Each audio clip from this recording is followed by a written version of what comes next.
right now. Excellent. Here we go. And I will send you a link to this so you can download it, et cetera, when it comes back up. And by the way, just for grins, it is very easy now to automatically get a transcript as well. Oh, excellent. Uh-huh. And if you're interested, I'd love to experiment with transcripts. This is just a footnote, but I've been having a lot of fun throwing things like that into GPT and getting bullet points out as something that can then be added, say, in a description on a YouTube thing. Fabulous. Oh, I love that. Yeah, let's do that. And GPT could be really handy here. That's, yeah, as a pattern generator, because once you tell it what frame you're using for your pattern, you know, generate this using these headings, and you're kind of off to the races. So a couple things. I think you were referring to polarity management as opposed to making everybody, you know, do things solo or whatever else. And I like polarity management a ton.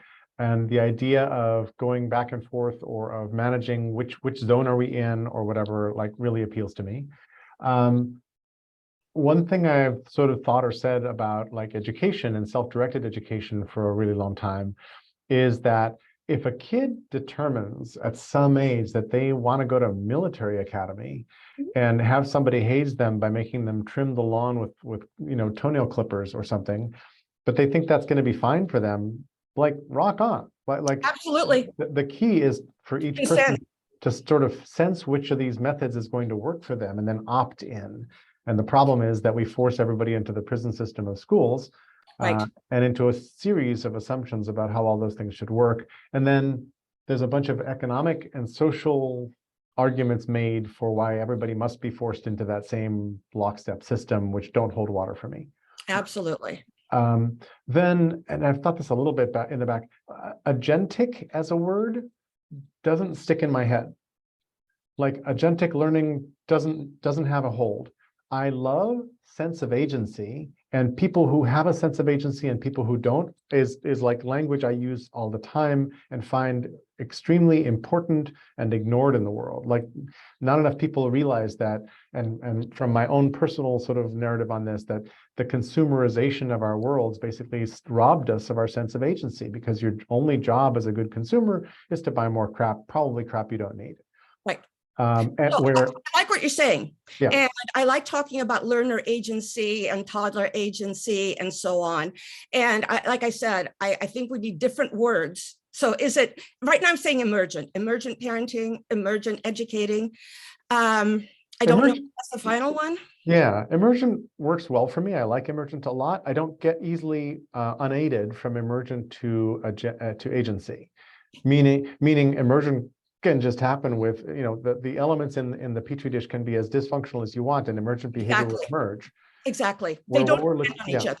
Exactly. I want to quickly footnote that emergent education piece, so that depending on where our conversation goes, there's some really fun, exciting stuff to talk about in kind of that zone. But that I don't want to front load that, because I want to go where you want to steer us, Marie. Okay, awesome. But we'll do that one too then, whether we do it today or another time.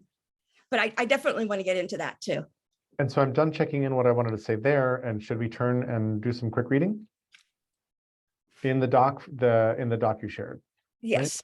Cool. Yeah, there's a link in the email. Yep, the one that says leadership patterns at the top. Yes, that is it.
Question of clarity, Marie?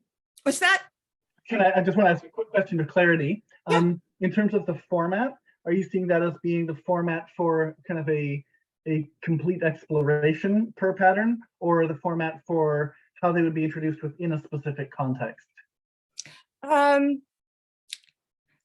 So what I assume is that parenting, education, and leadership are the three contexts, that there will be some, overriding description of what does this mean?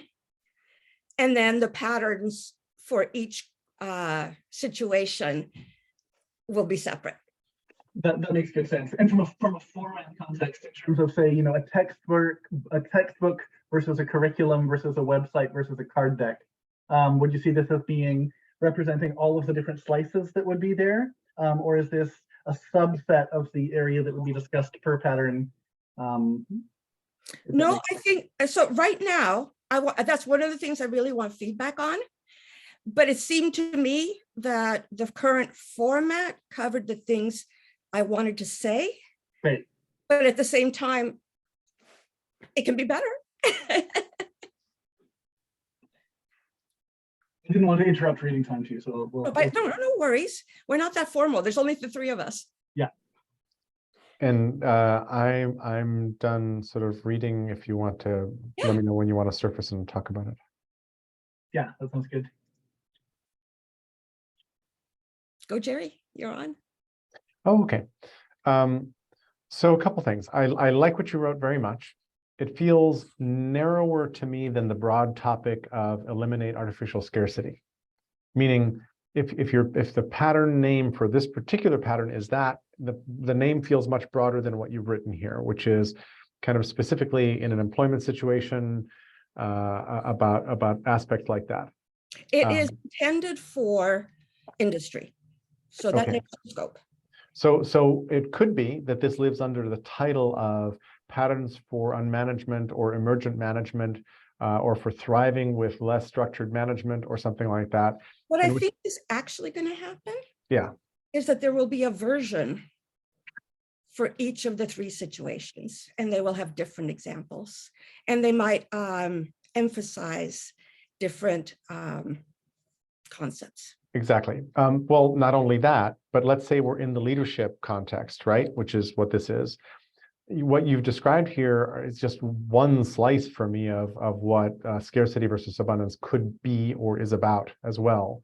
So what are some other suggestions? A piece of it is like, what kind of resources do we have on hand? Well, you don't have enough money in the budget for your project. Well, guess what? There's incredible resources everywhere if you get people to sort of Tom Sawyer your project. How do you see the world outside? Do you treat the world through abundance or scarcity, or are your business models and your projects intentionally creating scarcity because we have this stupid trope in economics that scarcity equals value, which means that companies go and suck value out of everything and then like create artificial scarcity. So that trope isn't even here. And when I think of abundance mindset, I immediately go to all those kinds of things which have lots and lots of business traction for me. So it feels like the pattern you're naming just needs a slightly more narrower naming or more precise naming, because then you could have several neighboring patterns exploring abundance in other things. I like that. Or you could have 3 or 4 sub patterns, I'm just making this up, that are all about abundance mindset. And you could say, well, for example, in this realm, let's take this area of rewards, status, and the instruments of management. Let's think about abundance versus scarcity there. Okay, now in product development, let's think about abundance versus scarcity there. Now in ideation and project management, let's think about abundance versus scarcity. And each of those could be very different sets of examples, but they all bubble up into a larger concept of let's eliminate artificial scarcity. I love it. Okay. And then last comment is you don't have a section up front where it says, what do I mean artificial scarcity? There should be a situation, like most patterns have what are the forces that are causing you to do this? And you've got some of that there, but you don't really have a definitional thing about scarcity when there doesn't need to be scarcity. So you're talking about science of happiness, basic needs, additional money. I get the motivational parts here, but you kind of jump right into the middle. And I feel like there's a bit more preamble that might help lay the groundwork for your arguments more.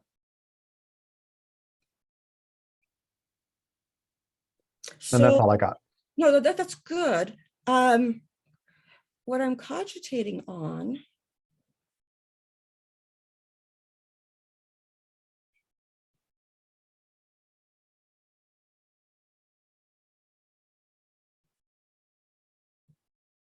What I'm cogitating on is whether to describe artificial scarcity as an umbrella or as part of the pattern. And I'm not sure exactly which way you mean that. Can you say more? So would I put it, so the description that you just talked about, what is artificial scarcity? It's implied in the description with a kind of starting with the examples of it. Do we want to say, but do I want to say more here? I think in this thing, or do I want to have, okay. I think maybe both. In the sense of at the higher level, at the umbrella level of artificial scarcity, you need a bit of like, what do we mean by this? What's the concept?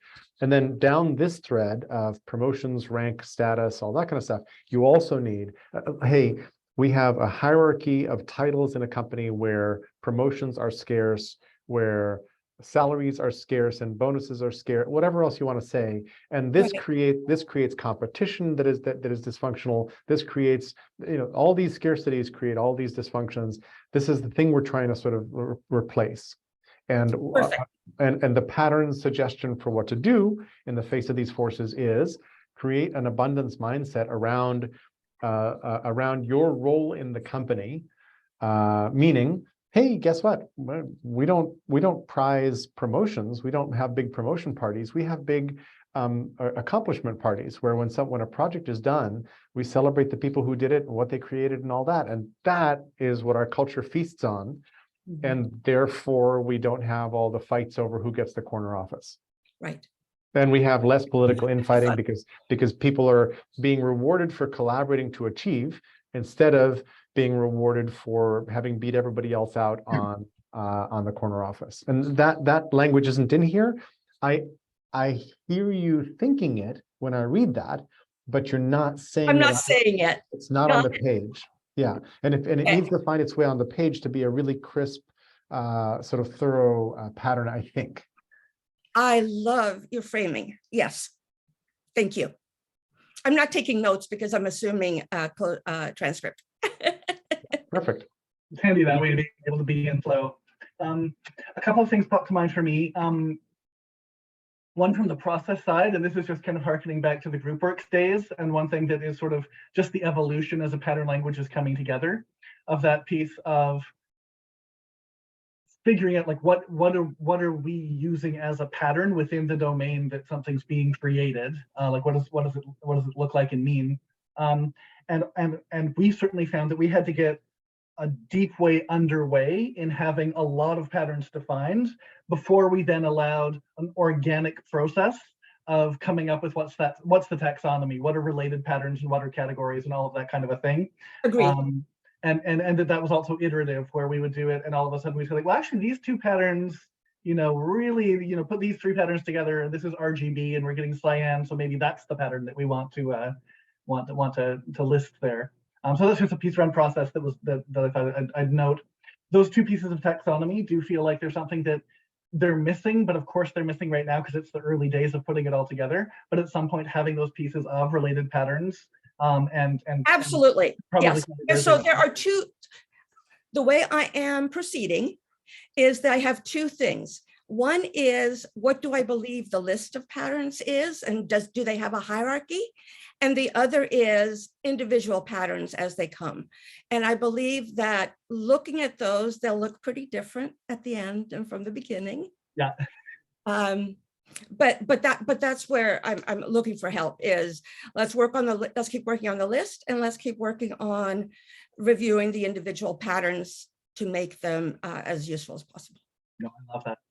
One other content section that I could see being helpful, and especially I love the sort of chicken soup approach that you're mentioning, is like have your individual resources, where this is the resource in the parenting context and this is the resource in the leadership context. is having kind of go deeper or bibliography section, so that for people who are new to the concept, excited by it, and one of the things that I love that kind of seems like it's a fit based off of the patterns you're doing here is understanding the concept of the pattern isn't something that requires a whole lot of steeping in it. It's something that once you look at it, you're like, oh yeah, that thing, of course, that's a thing that we need to be thinking about. And that's exciting to me. But to then have it so that once we get beyond there to how the heck do I implement that? And like, who are the people who are doing this? Who do I go and talk to find out who the people are in this? To have that sort of little bit of a bibliography or a go deeper section. Yes. So that you can find those folks. I was thinking just a resources section that is separate from these, that lists the underlying research, and also where we can just add things as they become relevant. Yeah, and that's the note on that next page for me, is that piece of emerging content. Once you have that kind of core seed, being able to have that start, so that as a community begins to build around these patterns, you know, that's where things get really exciting, is where all of a sudden a bunch of people are sharing their insights and disagreeing and debating and generating content kind of from that kind of a way to kind of harvest. So just thinking about like, what does that look like?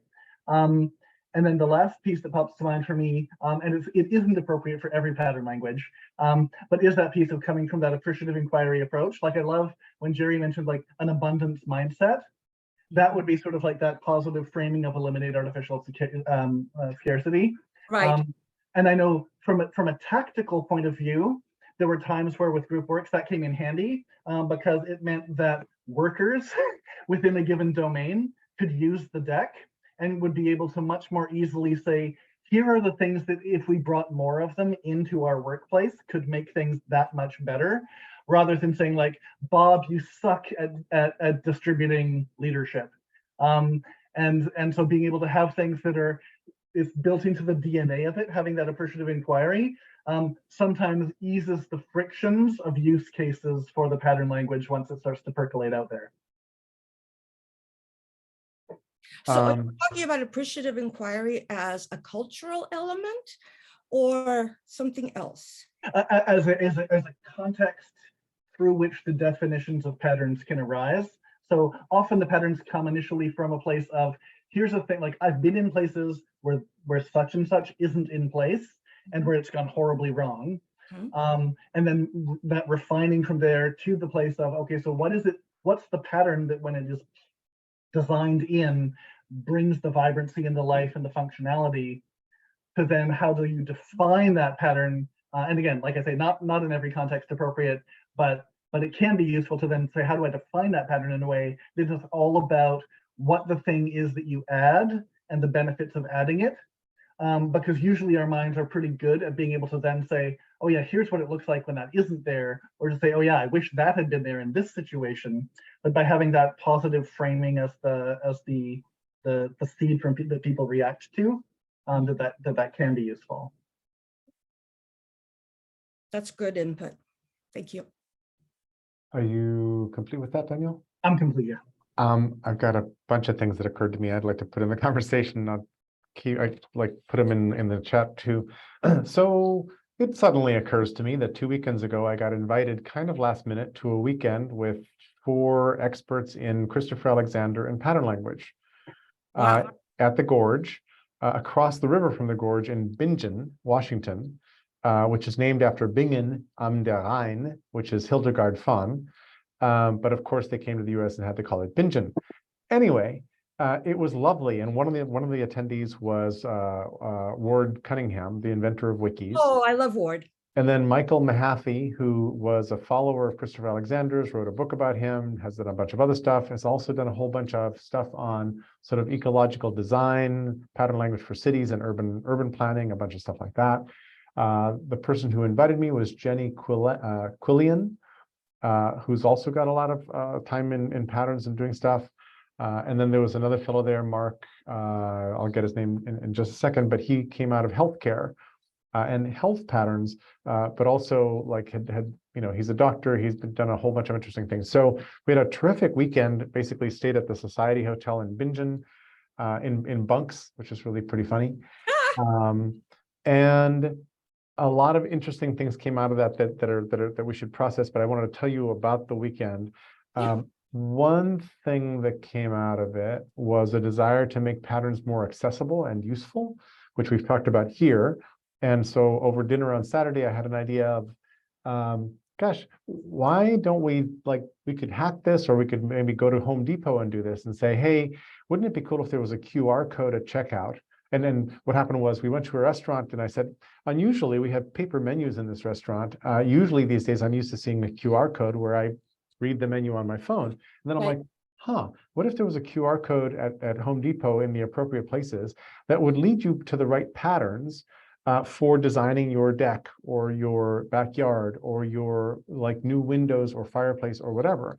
And they were like, that's interesting. And then on Saturday during the day, Mark had told the story of how he was building a roof deck and he had consulted a pattern language, the actual book. And he said, the patterns I found were just the right advice, like not too much, not too little, inspiring and helpful, but whatever. So then Sunday morning, I just opened up my laptop and suddenly realized, duh. So I opened a chat GPT window and I said, you are Christopher Alexander, author of A Pattern Language. What advice would you give a shopper at Home Depot who is building a rooftop deck? And the answer was fabulous. The answer did not point to patterns, but probably would have if I had asked it to. But the summaries, it was like 4 or 5 paragraphs, is sort of customary, of very good advice. And everybody was like, oh. And so a piece of that winds up being, how might we instrument patterns to be more useful at each moment of decision making? I'm pretty certain Home Depot would like something that causes people to come running back into the store to say, oh, I need to buy a whole lot more materials because I'm expanding my plans or whatever, right? Et cetera, et cetera. But that was interesting. So that's just the 2 weekends ago thing. One of the things that I'm trying to do is fold together a bunch of different pattern languages and make like a meta pattern ecosystem or something like that, and tell very short stories. Like I'm using YouTube shorts. So I did one YouTube short about pattern languages just to like basically explain them. But for each short I'm creating a wiki page in Markdown, which turns into a web page. And on that page, and I haven't done this nearly enough, I want there to be resources. How do you join conversations? Where would you, if this was an interesting thing for you, if this nugget was tasty, where do you go get more? So that's more than a pattern. It's like resources based on the pattern. And I don't know what the right relationship is to the page. Should it just be an appendix at the bottom of a pattern? Should it be a link to how to act on this pattern? And there's a whole series of resource pages that do that. That might be really pretty cool. I'm not exactly sure. But I think that resource pages are really essential if we're going to make these patterns much more useful.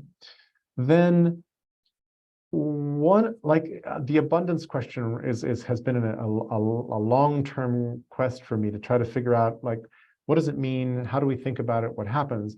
And it takes me to this idea of finding new ways to question your assumptions, because very often people aren't aware of the things that they assume to be scarce that aren't indeed scarce.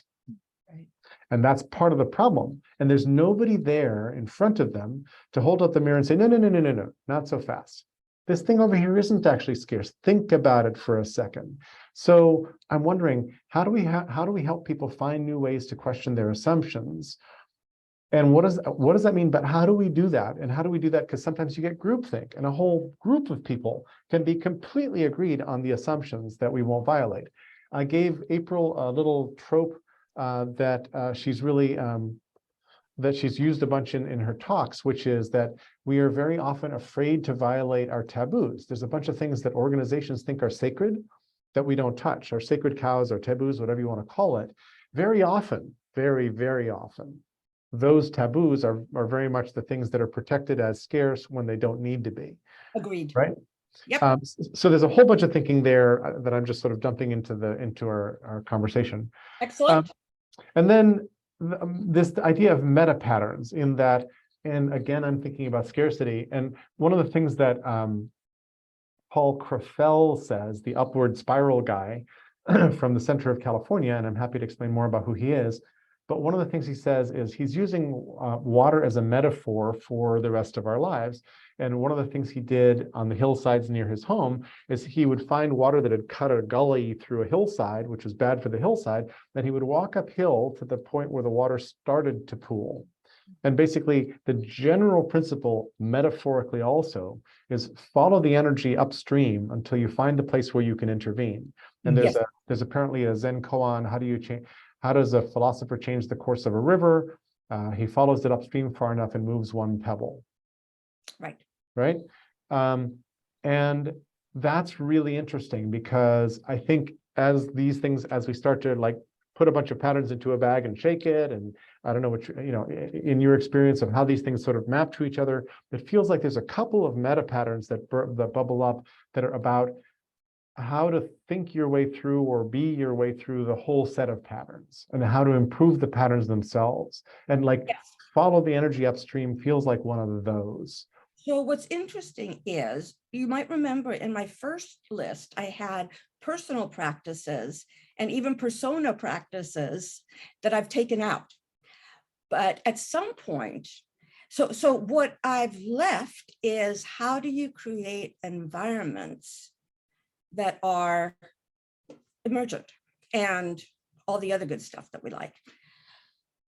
But I am absolutely also going to have what about personal practices? What are the kinds of personal practices? And in there, in order for, let's just stick to industry for now. In order for management to create a workplace that is balanced appropriately between hierarchical and emergent, there is a huge mindset shift. And I actually think that that's where most of the consulting needs to happen, because it's like therapy. It's one-on-one, and people are like, well, they can't see their assumptions because they're so fundamental. And then understanding why it's counterintuitive and why the counterintuitive stuff works. I think that's where the culture change happens. And I think that's where you need somebody either in the organization or out of the organization to help people just see differently through repeated exposure. Or just an irritant sometimes. Well, and also, a trusted irritant is interesting in that sense sometimes. And also, like you said, the practices of debunking sacred cows. If I say, oh, this is an assumption because ABC, and they don't apply. Yep. Yeah. It's like us physicists are super into from first causes. Right. And this is kind of how science works when it works successfully, is that we realize that the way we've been seeing the problem is sort of broken and is missing these things. Then people start scratching at the missing things, and one of those people says, oh man, we need to like pull the thread and flip this thing around. And now you have a whole new model. And by the way, everybody's career in physics is like totally dependent on the original model. And they're not going to be like, no, not so fast. And it might not survive the first couple rounds of peer review or doctoral dissertation, like advisor shopping, but then it does, right? And then things change on a large scale. And then even then, we don't internalize the new thoughts for maybe a couple generations. They don't become invisible for a couple of generations. Well, so there's a research report I heard written about years ago that I can't find again, and I haven't tried hard enough to find it. But we took a bunch of physics PhDs who got good grades, and we gave them an exam to try to determine, do they think like Newtonian physics or like Einsteinian physics? And they've all been trained in Einsteinian physics, but they were thinking like Newton. Right. And they had not actually made the shift in their heads to think about their world and the world in this new way. And I don't know what the study was or whatever. I'd love to find it again. But it was really interesting to me because they were all top students in the new physics. They were up to date on what physics is. But so people who are experts, I think, are pretty constrained in their brains. I think of PhD programs as cult indoctrination. Mm-hmm. And usually what we're doing is we're showing you how Frank Boas changed the whole discipline of anthropology, and you're going to learn to do anthropology the way Frank Boas told us we had to. Right. And that means that your subjective experience as the sampler and person in the environment doesn't matter and needs to be extracted. Seriously? Of course I'm affecting the situation. That's asinine. As But opposed it's to not teaching people to be Frank Boas. But it's not asinine until somebody sort of defrocks Frank Boas and says, hey, wait, there's a different way to do this. And then you get a shift in the whole discipline if you're lucky. And if you're really lucky, you don't get a shift away from more common sense and towards some idiocy. Right? Because sometimes like idiocy like takes over. I don't know how you guys feel about repressed memory syndrome, but my first love convinced me that Alice Miller was right, and that kids are busy trying to report in abuses that happened. And then I watched in the 80s as some of these things turned into court cases. And then I watched this woman basically become famous as an expert witness, creating false memory syndrome. And that became a huge thing. And this is a hot potato issue right now, very hot potato issue right now. And I'm like, I think the kids are actually right here. I agree. Yeah. And that worries me because the current state of the art on this is not to believe kids again, Right. because repressed memory syndrome worked. The backlash worked. So I'm really interested in hot topics like that. And I don't really want to touch them very much because I'm trying to figure out how to talk about these things in public a lot. And the moment you're holding the hot potato, you're like, Yeah. All the other complexities get lost. A quick scattershotting. Oh, go ahead. No, go ahead. A quick scattershotting from talking about just on the content side, that abundance piece, and the assumptions around scarcity. The wonderful example that came to mind for me, at EML, we work with student workers who often are desperately trying to figure out, how do I learn about A, B, or C? And when we tell them, like, now that you're an employee of the university, you have free access to LinkedIn Learning, among other things, and can go there to learn anything, that there's stuff around there around. But it doesn't occur to them that might be a possibility, and it doesn't occur to staff to inform them that that's something, because it's taken as a given, and it's those shockwaves between different sets of givens where a lot of the interesting stuff is. So proximal abundance is one of the pieces that's really key there. And how do we become aware of our contextual proximal abundance, and not lose sight of it, so that we can pass that along. On the piece around kind of meta patterns and pieces, it seems like, I mean, one of the things that's a dream for me is that piece around searchable catalogs of pattern flows, and being able to have it so that you simply have, we did such and such, here's how we transformed a piece of leadership within how our organization was working, here's how that worked, here's the patterns from leadership patterns where that was, and here's how I would diagram how those connected together. Mm-hmm. And being able to have that as a thing that people can just kind of leaf through, find, try things out, report on how that went, as that piece of how do people, traversable maps, absolutely. I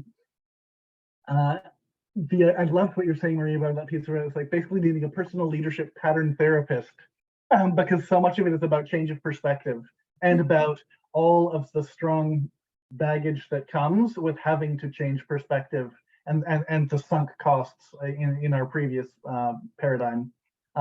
With that, a quick experiment I'll mention and then talk about how that could be an interesting thing here, although it's maybe slightly tangential. I've been having a lot of fun making, similar to what you were talking about, Jerry, about just saying, like, be Christopher Alexander for a second and talk to me about this project that I'm doing, making GPT context chambers. And so one of the ones that we did was simply saying, in the next series of prompts, I'm going to describe a technological innovation, take the embodiment of the wisdom from each of the 7 chakras, and describe how that technology could be used to enhance or might limit or damage what that wisdom represents. And by that, you basically make an equivalent of a paradigm microscope. So you can put anything under it and get all of these perspectives out. A tool like that is so easy to create nowadays and could be such a wonderful, powerful thing. And then adding that next little layer of that, where you can say, of the 100 different patterns that are there, I'm going to put this leadership conundrum that I have into it, and help rank which of these patterns is maybe most relevant to what I'm talking about, and have 4 or 5 of them with me around how that pattern might apply to kind of my piece. And just, there's so many fun ways to play with those kind of pieces nowadays. Do you tell ChatGPT to become any particular Sadhguru? I haven't yet, but I love that idea. Yeah, That'd be absolutely. really cool. Yeah. And then the artist's way kind of an approach also really strikes me as in terms of workbook for something there, of being able to have something that allows collective, collaborative micro experiments to be done, where the group will do something or other and then just process it, and being able to have it so that even just for each individual pattern, to have some little thing of like, hey, get together with 4 other people who are working on this, try this piece, and then talk about it, could be a really good way to help people integrate that shift of perspective that comes with this. The other piece that comes to mind is, I mean, in speaking of dogmas and shifts of paradigm, one of the things that I was glad that we did on the group work side was adding in blank cards, and really not just because of the utility of it, but philosophically to make it crystal clear to pieces that like this is an alive process, not a new established doctrine or dogma. So that we, yeah, and I think that helps people free up their thinking around it as well. And when they can see the muddy footsteps on the carpet of what's being made, then they feel a lot more comfortable to sort of be as they are in the room, as it were. Love that. Your word dogma reminds me of one of my examples of design from trust, which is Dogma 95. Okay. The film movement. So Lars von Trier and Thomas Vinterberg were angry at filmmaking back in 1995. And so they created a thing called the vow of chastity. And they pledged to this vow of chastity. And then there were 25 movies made that obeyed the Dogma 95 principles. And these principles are things they were complaining about artifice, and like when I want to tug your emotions, here comes the violin, and then we do this. And so there were a bunch of things about like no props, no extra lighting. If you want to shoot a dinner, you get to go to a restaurant and you have to use the plates and the food they serve and the lighting in the room and whatever else. You can't kill anybody because you'd actually have to kill them. So there can be no deaths. There's no moving back in time, stuff like that. You can't separate the audio and the video, edit, and then remix. There's none of that. You must shoot with a handheld camera of this particular type. And the last one was the director gets no credit. Because this is a work of art. This is not a monument to the director. So just to fulfill, and everybody knows who directed which Dogma movie. You can't avoid that, but the director gets no credit as the credits roll by, which is really interesting. And then usually after Dogma movies, there's like a confessions page somewhere that says, you know, in the ballroom scene, the cell phone that Thomas uses is not his own cell phone. He forgot his at home. And the tuxedo, was borrowed from someone else, whatever. But the places where we goofed and didn't fulfill the whole pledge, kind of in spirit. But there's so much about intentionality and about trying to be true to the material. You can still have actors, you can still have a plot, you can still have a script. It's just that we're trying to get rid of all the stuff that is the magic that causes you to feel stuff. It's cool. I really liked it. Yeah, that's neat. I like it. What I like is that you have to appeal with authenticity to the mammal brain without hacking it. Yep. You have to set aside the hacks. Exactly. You pledge to set aside the hacks. Yeah, I love that. It can be interesting looking at that in kind of an E-prime kind of a way of saying, like, as you're playing with these leadership patterns, here's the things that might be useful to refrain from that are part of the well-established leadership hacks of hierarchy that we have been sufficiently indoctrinated into, that they are powerful and useful, and avoid them and see what happens while you're playing with Emergent. Oh, thanks, Terry. Mm-hmm.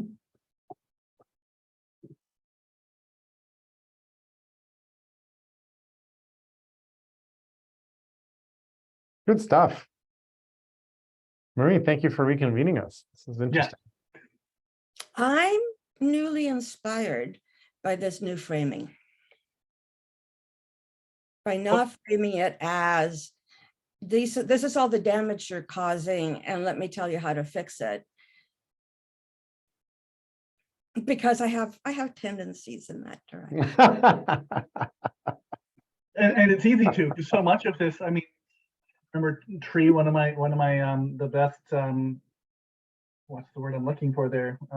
Consensus trainers talked about, like, you get inspired to do something when you either see it done masterfully or when you see it done horribly. And so much of us are like, there needs to be a better way to do something. And so things have that sort of PTSD framing around, here's how we absolutely need to do something different. And one of the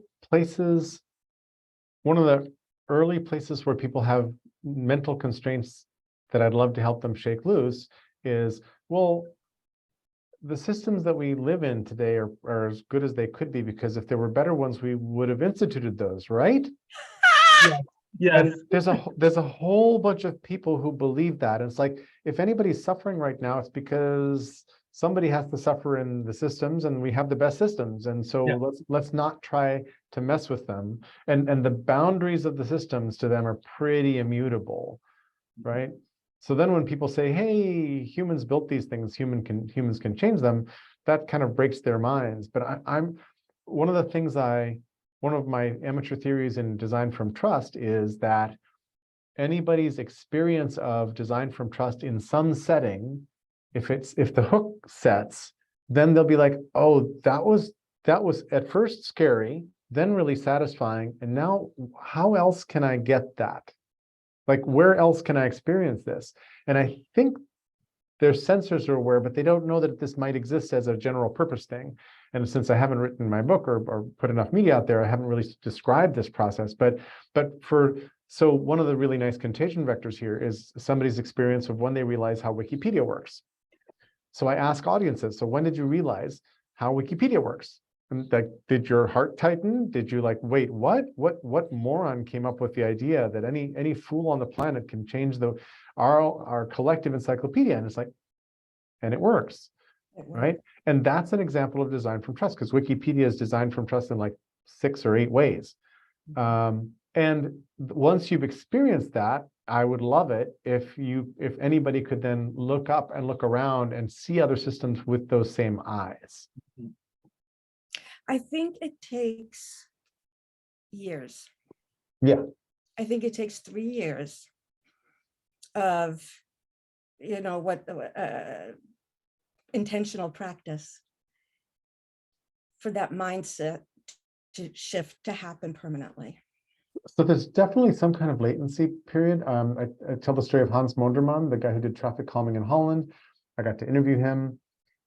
And his MO was he'd go to a new town that hadn't implemented it yet. He would never talk to the traffic department because they know exactly how to do roads and highways and what color green and where to paint the line. Yes, they do. He would go to the city planners. He would go to somebody else.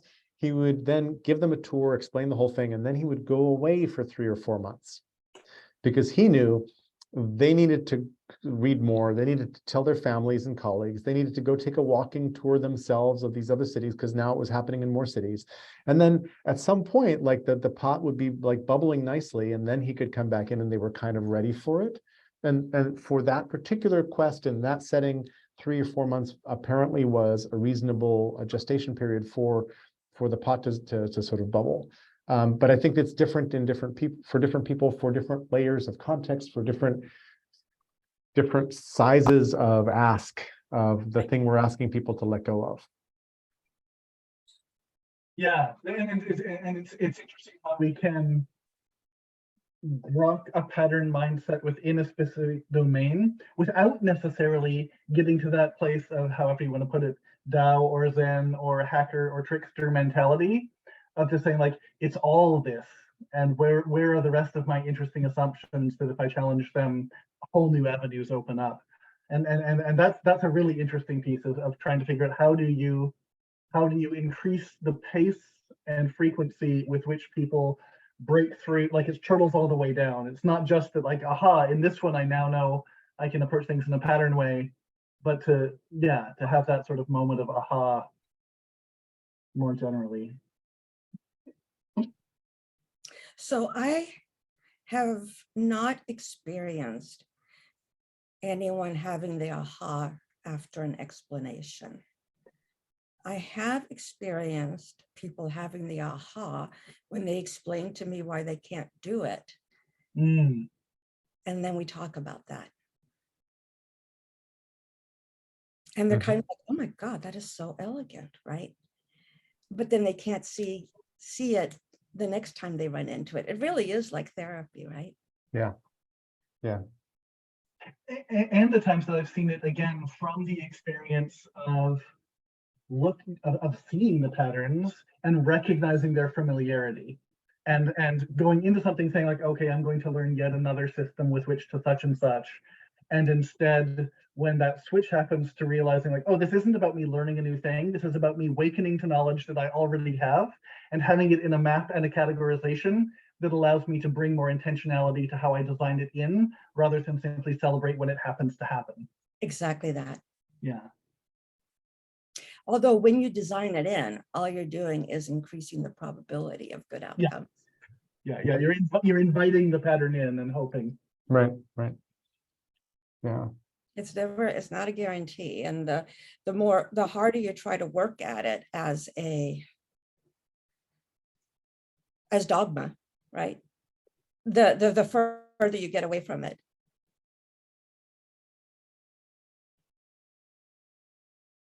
But I think that's okay. I mean, so a lot of that bigger context stuff is kind of what my partner and I are working on, and we're looking at putting together. We got the website name, Honor with Dignity. Mm.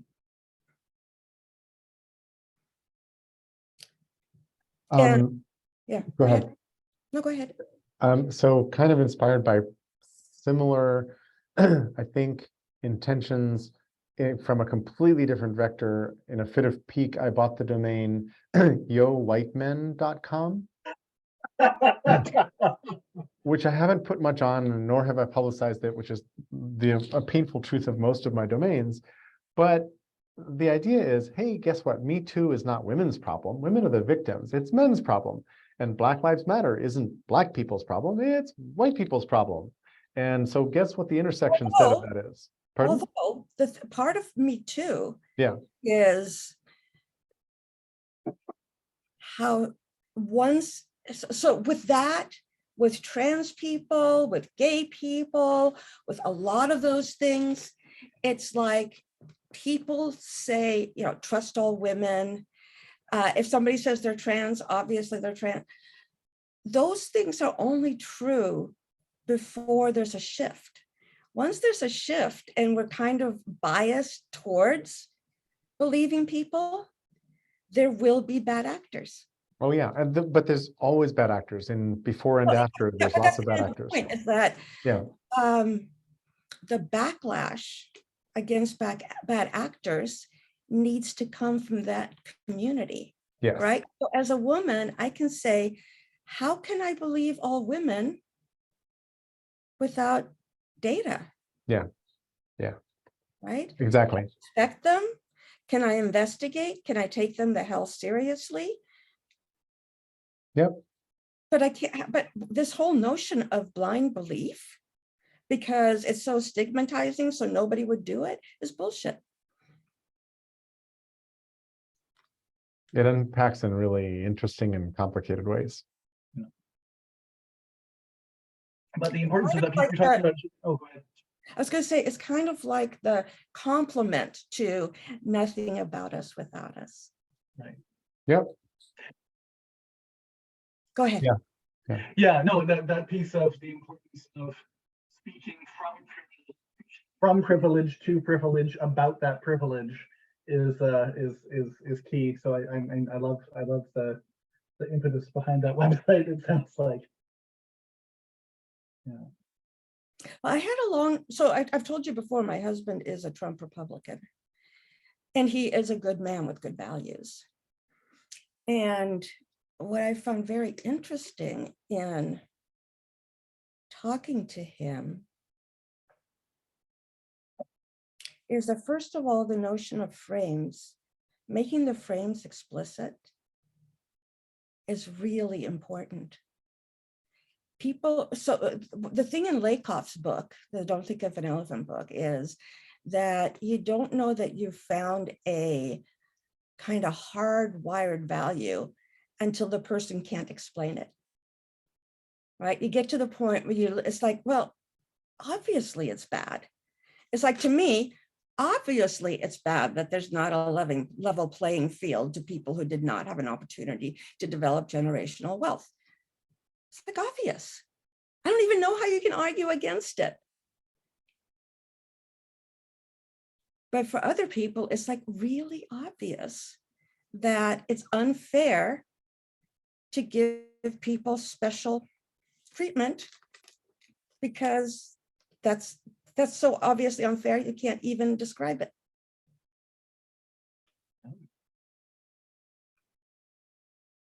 And I think people are slowly opting out of extremism. I think we're hitting peak polarization, to be honest. I sure hope so. I think the backlash is starting. It's really, sorry, go ahead. Go ahead. It's really interesting to me in this political cycle that the Republican Party seems to have been eaten by MAGA Republicans. DeSantis is like 25 points behind where he was earlier because he was this rising star that might unseat Trump, and all of a sudden, a big chunk of the Republican Party seems to be all in on Trump, who just got arraigned today. Well, and that's why. Well, and that's So a they're outraged about the arraignment. And so if I look at it through their frame, right. I'd become outraged too. Right? Doesn't this feel like a kind of a trivial? This is not the best of the lawsuits to actually be going to trial And should now. The question is, should they be doing it at all? You know, prosecutorial discretion. Would you really be doing this 7 years later to some CEO? Probably not. If it affected the outcome of the 2016 election, and which is their whole entire legitimacy, it seems like an important thing. It is, but that's not what they are going after him for. Well, they can't prove that one as well as they can prove all these other things. And like the lawsuit in Georgia is much more interesting. Exactly. And so that's the point. If your belief is that Trump is just being fucked with by a bunch of libtards, we're kind of playing into that narrative.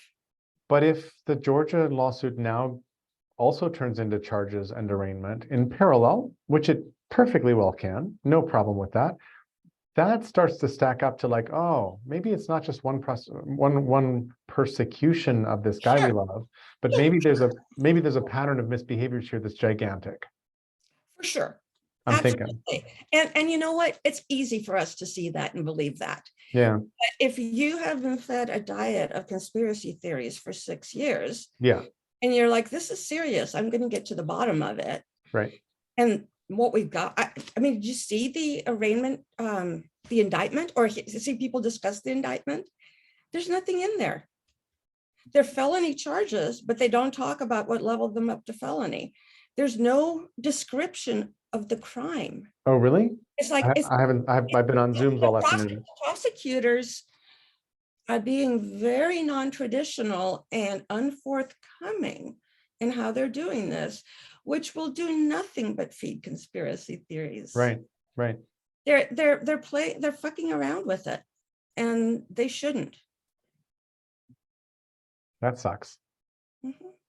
And I have been getting more and more frustrated with my side as I read the news. Do you guys read Jennifer Rubin of the Washington Post? A bit, yeah. She is a fucking cheerleader. So if I was looking at things from the other frame, nothing she says would have credibility, because she doesn't follow up with facts. Right? She doesn't support her arguments. And in fact, a lot of people don't do anything to support their arguments. And they don't do the confession of, okay, so here is a thing where it's squishy. I don't know. It's hard to interpret, but this is data to go into everybody's thought process and conversation. If the liberal media was more rigorous,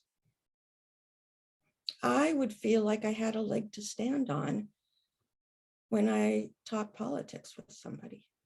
And rigor involves disclosures. It involves a particular way of It involves expressing. drawing a big, huge distinction between news and opinion. Yeah. And a glaring distinction, right? Not just subtly labeled, but explicitly, here's the part of our magazine where people just sound off. We need a Glass-Steagall Act for journalism. But you know, if you want to know how they're thinking, this is where you go. But they don't even do it in their news. They don't stick to just the facts. They use adjectives. And I first noticed it because I've been reading right-wing newsletters. And I'm like, well, these are very adjective full. And of course, you know, all the recent disclosures about how many more clicks you get per outrage, it's understandable. But the fact that my team is choosing that playbook is not okay with me. If you want to be the grown-up in the room, don't act like a 3-year-old. Just Right. don't. You know, what would be a relatively easy and interesting, this is a tangent again quickly, but project for someone to do is simply take any long-standing journalistic source that you can easily access the archive of data. And I'm sure someone's actually already done this, so I'll have to look and see what the results were. But just do semantic analysis on it. Use some of the tables that are out there for doing analysis to see on 2 or 3 different emotional dimensions how the dials have been turned up over time. Right. I think that would be brilliant. But I want to be real careful to, I need to stop assuming that everybody's an idiot. One of the things that I find, I mean, on that topic with pattern language, that I find is so glorious about it when framed from the tell me a story perspective, is that it gets us out of our heads, which is where it's very easy to polarize and shoehorn and pigeonhole each other. And when it instead becomes something where it's like, here's the pattern, tell me a story about a way that has played out or not in your life. And all of a sudden we're out of head and we're into full self experience. And it's a lot harder to 2-dimensionalize each other from there. And pattern language is such a great tool for exactly that. So yeah. Right.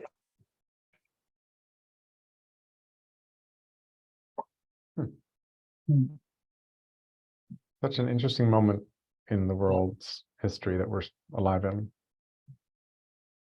It's where everything breaks, the end times come, and then we phoenix. Well, Perfect. I mean, it's glorious watching it, especially on this pattern that you have there around artificial scarcity, because, I mean, outside of plagiarism and bias and propaganda and the various other, you know, challenges GPT and similar things, the heart of a lot of the issue is, wow, all of this, what has been knowledge scarcity, if all of that vanishes, here's how that completely demolishes our system that is built on that scarcity. And it's just delightful to look at that and say, like, yep, the need and impetus and vision for what do things look like if all of that is just gone starts to become a more compelling argument where you say, well, maybe if we had universal basic income, we wouldn't have to be so freaked out that this many different jobs may be threatened, or that this many different domains of jobs. And yeah, it's definitely an interesting time for that. I have become a libertarian socialist. Interesting. I want there to be UBI, healthcare, education. And then I want them to leave us the fuck alone. Infrastructure.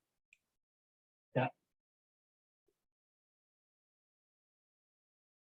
And the fact that laws are as cumbersome as they are is an artifact of trying to micromanage unintended consequences. One of the things that I'm trying to write an open response to Future of Life Institute's open letter calling for a moratorium on research, just to say that I think that part of the problem is it's not that there aren't scary things and that we need to take them seriously, because we do, but that slowing things down so that we can properly regulate them can very easily translate into how do we take a fundamentally transformative technology and suitably enough digest it into the current system that it doesn't have the amazingly delightful disruptive effects that it could otherwise have. Yes. And that all of a sudden it becomes, phew, now we don't have to worry about the economic disruption of every child having access to a personalized tutor and putting tutors out of work. Instead, we now know that we can simply have the engines of industry and politics be augmented by this tool. So now we can breathe a sigh of relief and continue careening towards the cliff edge that we're careening towards at a faster pace, rather than having everything absolutely fall apart and then be put together in much more interesting ways.